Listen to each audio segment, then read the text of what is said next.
না না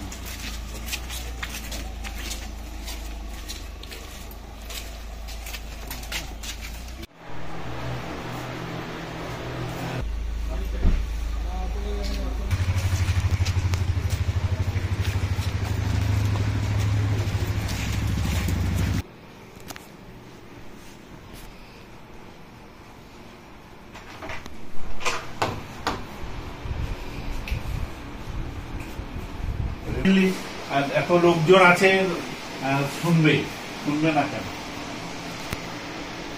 আর আমরা তো অন্য প্রফেশনের লোকজন নয়। বলেছি মঙ্গল হোক আপনার, শুভ কামনা করি। করেও আবার ব্যাখ্যা দিয়ে বলে দিয়েছি যে এই এলাকাটা কি মানে ডমিনেটেড। বলেছি যে এই এলাকাটা মুসলিম ডমিনেটেড আর মমতার অর্গানাইজেশন আছে। দুজনের আশীর্বাদ তো করা যায় না। আশীর্বাদ প্রতিভাপূর্ণ আসার দরকার আছে বলে মনে হয় না। যদি আসে তো আমি বলবো যে একজনকে আশীর্বাদ করেছি।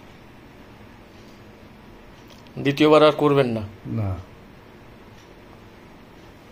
ও ব্যাপারে আমি খুব স্ট্রং।